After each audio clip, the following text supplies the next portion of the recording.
Hey guys, it's Neil. Welcome back for part 2 of our Duna mission. This is our spacecraft, and you can see there's Duna and its moon Ike, both in our view.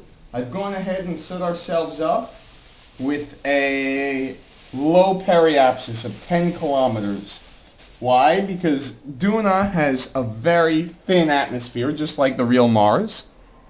Real Mars is about 1% of Earth's atmosphere. And I think Duna is similar compared to carbon. What does that mean? That means that in order to get any significant change in velocity from atmospheric resistance, you really need to enter deep into the atmosphere. And Duna is a little bit scary in this respect. Because Duna, you have a very, very small margin for error. If you don't go low enough, you're not going to break enough, and you'll fly back out into space, and you won't capture into orbit. If you fly too low, you'll slow down too much and crash into the surface. Usually about 10 kilometers is the magic point to be aerobraking here. So if it's actually not enough, we can always use our engines to fix the problem. But if it's too much, we're really in a bad position. So we'll see how this goes. I'm just going to warp us a bit, and until we get close to entering the atmosphere here. And there's Duna getting closer. The red planet. So we discussed a little bit last episode about the possibility of there being life on Mars. Of course, in Kerbal Space Program there is no life on Duna. The only life in Kerbal Space Program are the Kerbals. And as a matter of fact, their entire civilization consists of a space center. So that is, that's just the way it is. But in real life on Mars, there is some evidence that at least at one time Mars would have been hospitable to life, and we are very interested in finding out if it either today or at one time has had life. There are many hypotheses even that Mars had conditions for life even before Earth did. What does that mean? They think that it is possible that life may have developed on Mars before Earth and actually been brought to Earth by meteorites that were expelled from Mars, which is really interesting. The idea is called panspermia, and there's some significant evidence that this could happen. For example, we know that life can survive, at least microbial life can survive in the vacuum of space. There was a mission, a robotic mission to the moon that NASA launched. Was it Surveyor or Sojourner? I can't remember. But it landed on the moon, and it spent some time on the surface of the moon, which the moon has no atmosphere. It's a vacuum, or its atmosphere is effectively non-existent. And Apollo 12 landed next to it and actually brought a piece of that spacecraft back to Earth. And what did they find? That microbes had actually survived the flight there, the time on the moon, and the flight back to Earth, and were living as normal once they got back onto Earth. So it is very possible that asteroids could carry life, or meteorites could carry life through space. And if this is the case, there may be microbial life throughout our solar system. Anyway, as we can all see, we are getting down close to 10 kilometers altitude here. We're getting a little bit of re-entry heat burning here on our spacecraft. That view changing means that it should mean that we captured into orbit. Yes, we did. So hopefully we didn't do too much. We didn't overdo this. If we did, that's going to be a problem. Just to be sure we don't crash down into the atmosphere, we're going to do some burning of our engines at about a 45-degree angle, prograde and up, so that our apoapsis does not come down into the atmosphere. So here we go, we're going up now, which is good, but we're still relatively low in the atmosphere. So As you saw, we didn't get much re-entry heating here because the atmosphere... Wow, we aerobrake too much, but hopefully we can stop ourselves from coming down to crash. That is the main goal here. Our apoapsis is just above the atmosphere now at 45. The atmosphere, I think, starts at about 42 on Duna. Here we go. It's going back up, though, so that's good.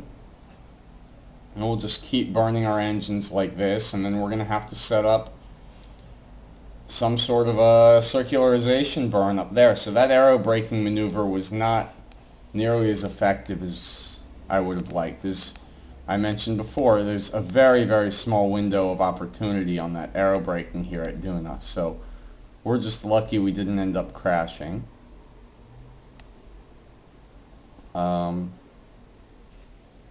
That should be good. Get ourselves to like 124 kilometer orbit. That'll be good because that'll make it easier to rendezvous our lander when the time comes.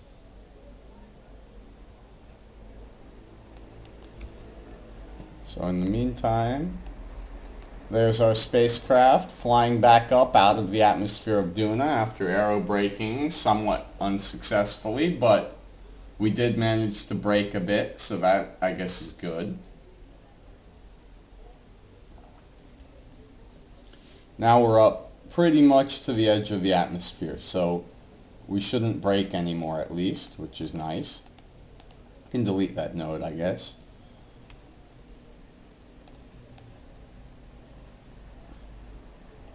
Ideally, when you aerobrake, you want it to bring you into an elliptical orbit, not onto a parabolic trajectory. These parabolic trajectories, now we have to spend the fuel that we saved by aerobraking in reinserting into orbit. So this really was not the most efficient maneuver we could have performed in this situation. But we survived. We have plenty of fuel on this mission, so that's certainly a plus. As you can see, we're heading slightly northward right now, so I'm going to go ahead and burn a little bit south along with prograde to try to straighten out our orbit as equatorial as possible. So we'll see how that works out for us. As you can see, our parabola is extending, and there we go. We have now the periapsis coming out.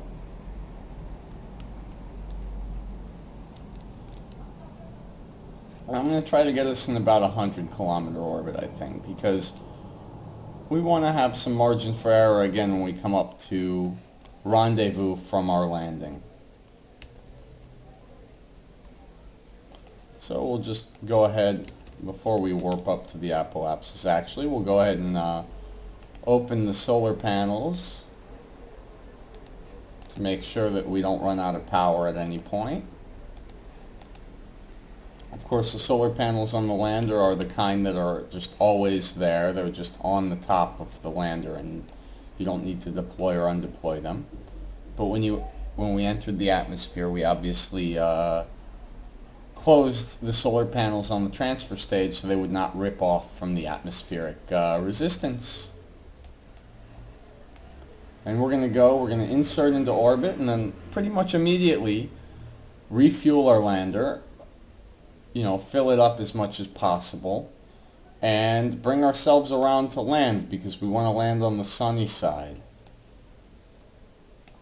So we'll very shortly be performing these maneuvers.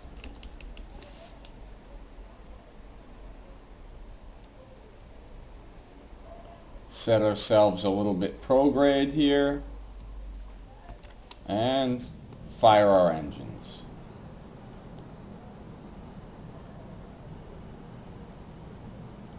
And there we go. 99 by 100. That is a fairly circular orbit. I'm very happy with that. So now what we're going to do is, first we're going to go ahead and fill up these outer engines here.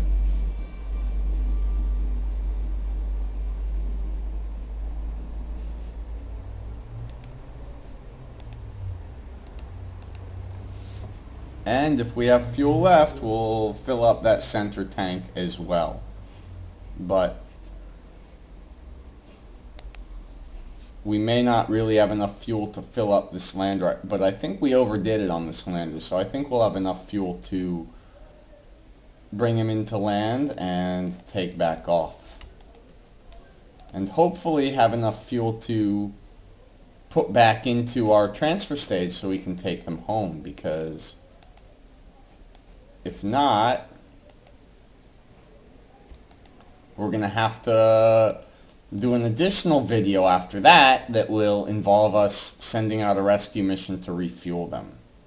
Oops, that was backwards of the way we wanted to do that.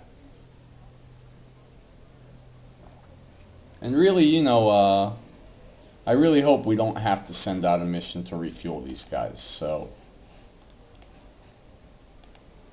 And I really hope we don't end up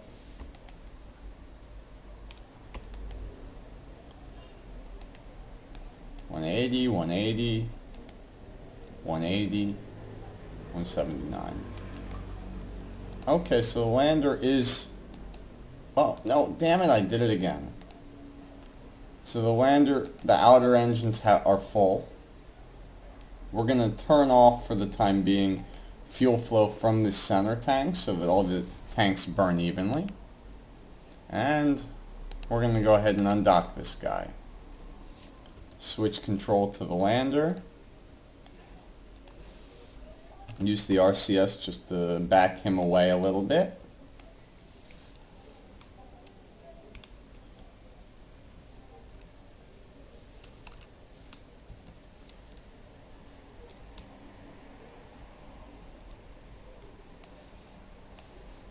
So we're just gonna, we'll turn on these engines now.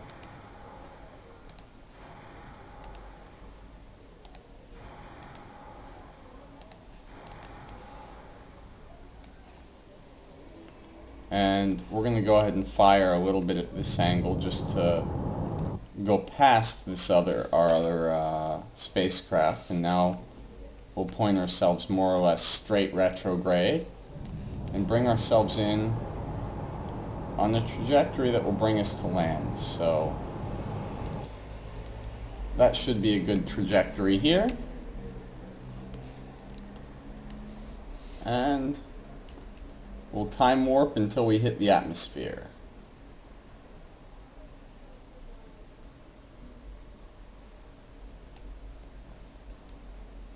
I really hope we're good on fuel on this mission, because if not, we're going to have some problems.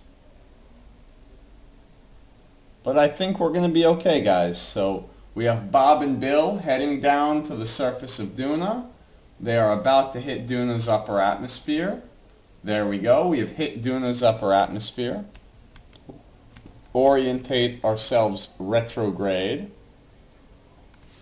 And unlike landing on the moon, we're going to really not do any engine burning until really the last minute, because what we want to be doing is using the atmosphere as much as possible to slow us down and save that fuel to take back off. So we're going to do a little bit here of physics warp just to make this happen faster. As of right now, the atmosphere is so thin, it's not slowing us down at all. As a matter of fact, we're speeding up due to gravity. We can see on the nav ball that our velocity is increasing, which is not good, but in a minute it should start slowing us down. Well, and this is also, we're going to end up coming down more in the dark than I was hoping.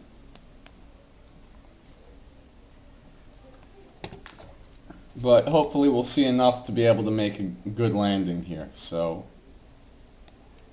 we'll see. At this point the atmosphere is starting to slow us down, but not very much.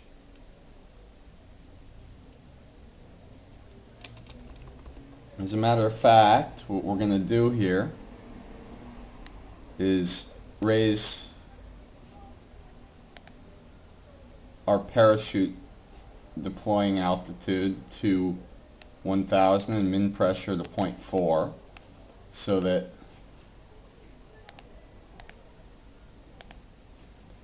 they will all deploy a little earlier and give us a little bit of extra help.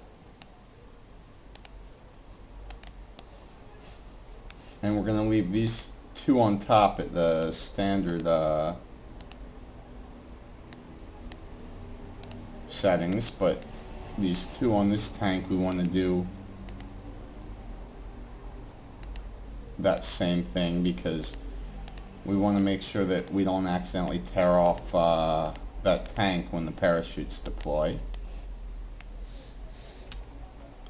And on that note, here we go, we'll orientate ourselves retrograde some more and go ahead and fire those, make sure all of the chutes fired. There we go. And they will deploy when they reach the proper altitude, so which I'm hoping will be sooner rather than later. And the other hope, which is always a worry, is that they won't tear the spacecraft apart when they deploy. There we go, those two deployed. Oh no, we raised the min pressure, not lowered it. So we need to do that on the fly with all these parachutes here.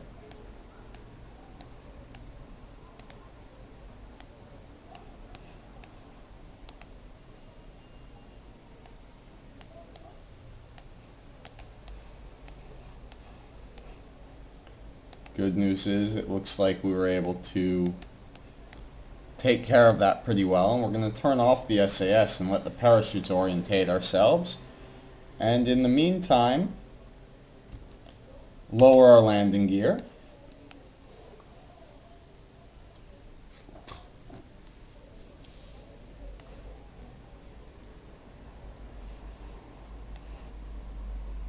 And there we go, we have full deploy on some of those chutes, which is good.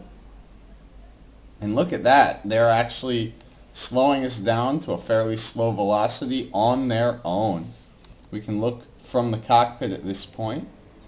We're now 500 meters above the surface and coming down nice and cleanly. Look at that.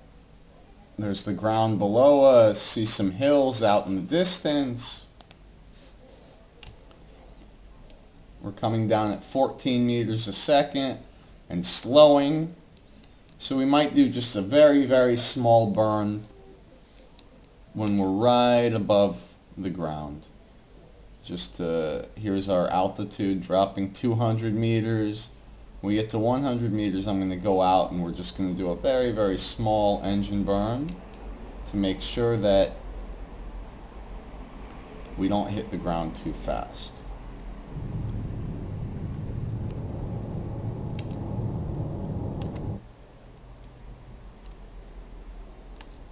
Well, that was a huge mistake by hitting the wrong button. Oh, and the docking port fell off. That is going to be a problem. I mean, we're going to have to now rendezvous the two spacecraft and put them into, if we can get him back on his, back facing the right direction without breaking anything. Oh, which we did, which is good. We're going to now, when we launch, have to rendezvous them and not dock. Instead, we're going to have to EVA the Kerbals and fly them from one spacecraft to the other. But I think we'll be okay. So we are now on the surface of Duna. We'll let Bob go out first. Climb down the ladder. Let go of the ladder, and here we are on the surface of Duna. We will plant our flag.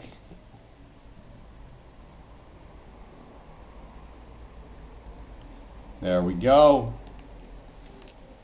First Duna landing in a video. And apparently I had caps lock on, so that came out weird, but that's okay. Bob here is on the surface of Duna. And we're going to go ahead and get back in the spacecraft. He doesn't really have anything to do here on the surface of Duna. And we're going to see if we can launch back up to rendezvous with this other spacecraft. So we're just going to time warp until it looks like they're in a good position relative to us for a rendezvous.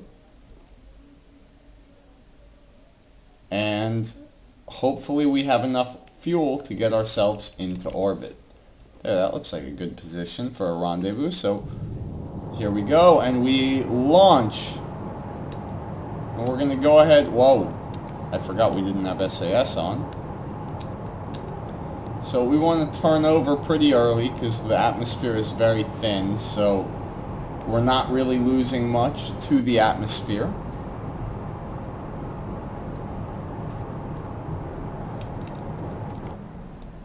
We're burning more fuel than I would like at this point, but you know, that's what's happening. There's not much we can do about it. We do have spare fuel here in the center tank, which we can always move to those outer engines, but we're not really going to be able to do that until we cut our engines, or else we're going to have very uneven fuel flow.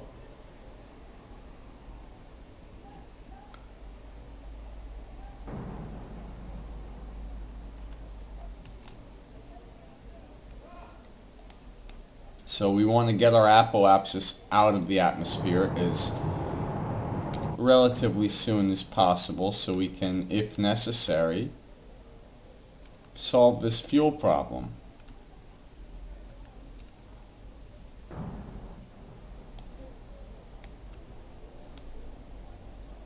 There we go, the apoapsis is out of the atmosphere.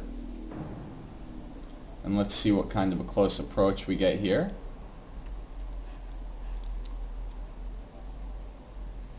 Why isn't it giving us... because we're lower than him. That's a good reason not to get a close approach. Alright, so now we'll add a maneuver for our insertion.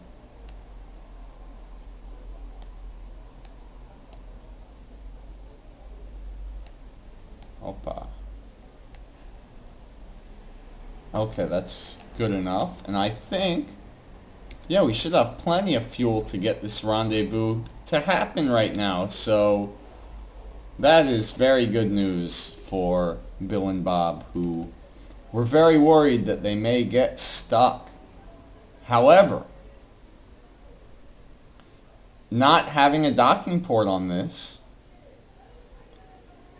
they are not actually going to be able to refuel our other spacecraft. So what we're going to have to do here is get ourselves to the rendezvous, move them over, and we are going to have to launch an additional mission that is going to refuel. Come over to Duna from Kerbal with fuel to refuel this other spacecraft and take them home. Let's see, how does that look?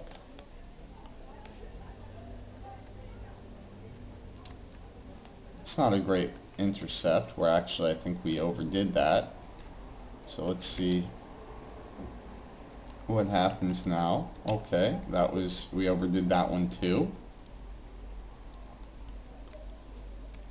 You know, I'm doing this all by eye, as you can see.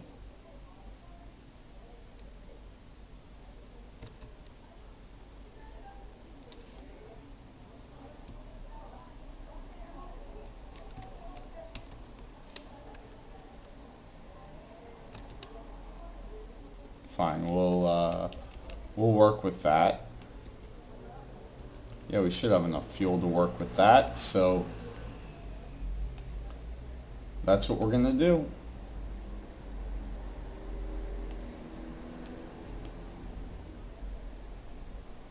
When we get to the node, we're going to go ahead and try to fix our inclination and also get our intercept a little bit closer while doing so. So the inclination will do chick-chack like very quickly. It's only a small change here. 0.1, that's good enough. And we're going to be ahead of him.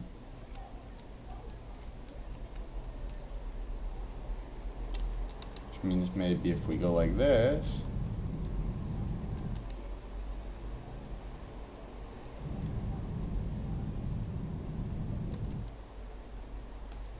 Okay, that will be good enough for now.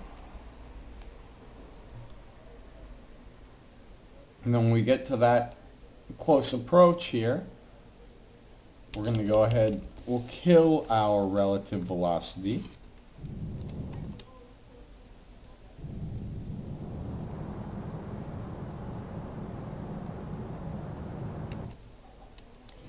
And now,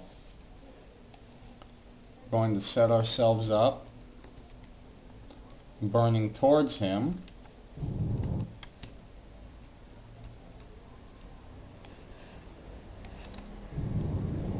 We're not really that close, but we're close enough that we should be able to do this, and we should have a decent amount of fuel to pull this off. Not a huge amount of fuel, which is unfortunate, but I think we'll get it done.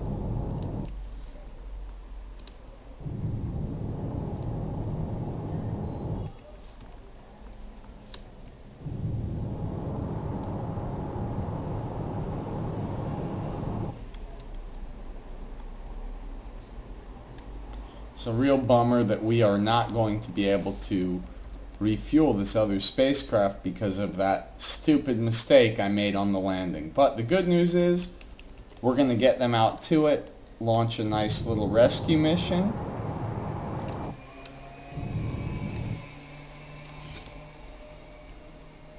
And get everybody home. It's of course going to turn this into a 3-video mission rather than 2.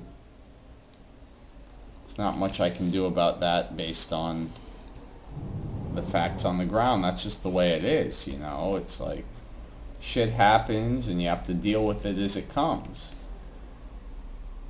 So here we go, we're getting within a kilometer. Turn ourselves around.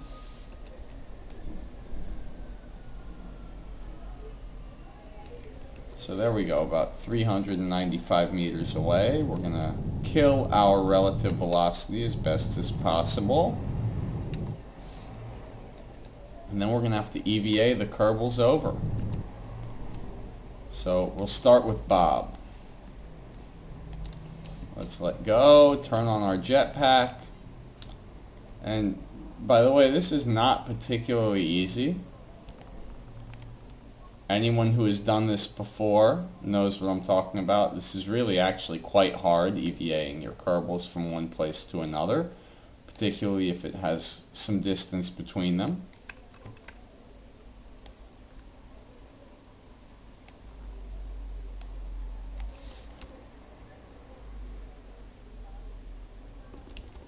So now we have to bring ourselves down.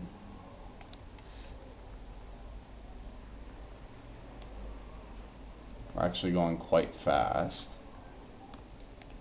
so we need to be careful here.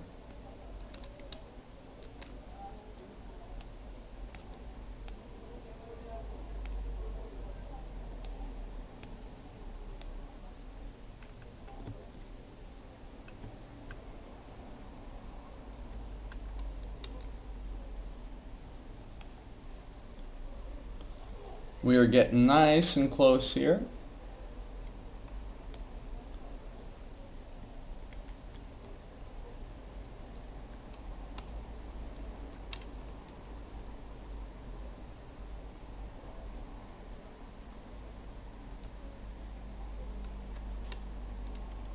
And just bring ourselves over. Hey, look at that. We're right, actually lined up fairly well. So we will get to the area of the hatch and hopefully be able to grab it, which we were. Just go and we'll board. Alright, now we need to do the same thing for Bill.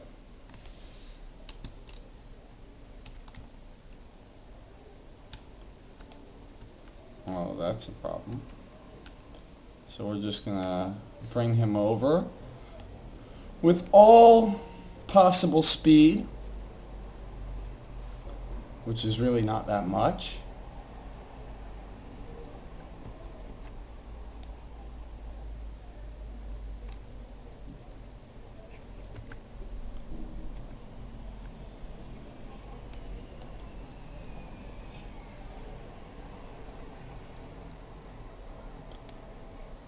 And we are approaching the transfer stage. Need to slow down a little bit. Whoa, we're going down. I'm actually surprised how relatively well this whole procedure is going, because it is very easy to get your Kerbals lost in space in this game. But so far, everything is looking good, looking the way we need it to.